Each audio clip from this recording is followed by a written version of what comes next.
গণভোটে হা মানেই হচ্ছে আজাদি, গণভোটে না মানে হচ্ছে গুলামি। একদিকে ফ্যামিলি কার্ড, আরেকদিকে মা বোনদের গায়ে হাত। এই গণভোট হলে আর ফ্যাসিবাদী কায়দায় দেশে শাসন ত্রাসন চালানো যাবে না।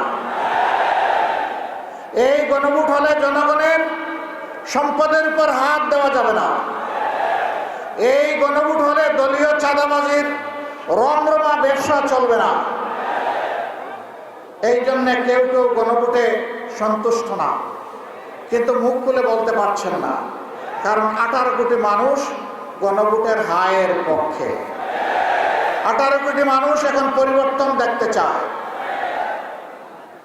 পুরোনো ব্যবস্থায় আর ফিরে যেতে চায় না।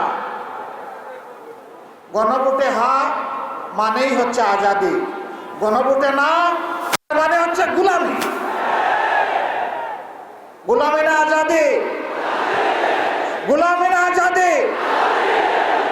ইনশাআল্লাহ 12 তারিখ প্রথম ভোটটা পড়বে হা চিহ্নে ইনশাআল্লাহ।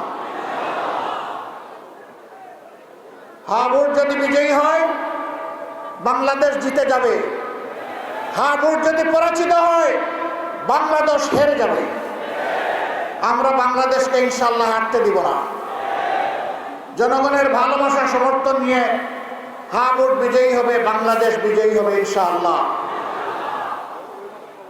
দ্বিতীয় ভোটটি হচ্ছে সরকার গঠনের জন্য সমর্থন জানানো।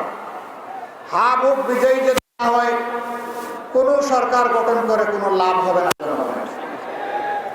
আগে বৃত্তি হচ্ছে হা ভোট, এরপরে কাকে দেব পরিষ্কার।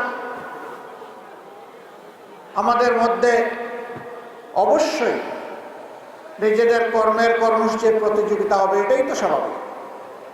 নিজেদের যুক্তি আদর্শ নিয়ে জনগণের কাছে যাব, এটাই স্বাভাবিক। কিন্তু আমরা মাঝে মাঝে একেবারে পরস্পর বিরোধী কিছু জিনিস দেখি। একদিকে আমাদের একটি বন্ধু সংগঠন, তারা বলছেন জনগণকে ফ্যামিলি কার্ড দিবেন এবং সেইটা দিবেন মহিলাদের হাতে। আবার আরেকদিকে এই মহিলারা যখন কোনো একটা দলের পক্ষে, আদর্শের পক্ষে, নতুন বাংলাদেশের পক্ষে, হা ভোটের পক্ষে ভোট চাওয়ার জন্য বের হচ্ছেন, একদিকে ফ্যামিলি কার্ড, আরেকদিকে মা বোনদের গায়ে হাত। দুইটা তো একসাথে চলে না। এ দিয়ে কি বার্তা দেওয়া হচ্ছে জাতিকে? বার্তা দেওয়া হচ্ছে আগামীতে এমন কোনো দল যদি ক্ষমতায় আসে যারা এখনই গায়ে হাত দেয়, তাদের কাছে বাংলাদেশের একজন মা বোন নিরাপদ হবেন না।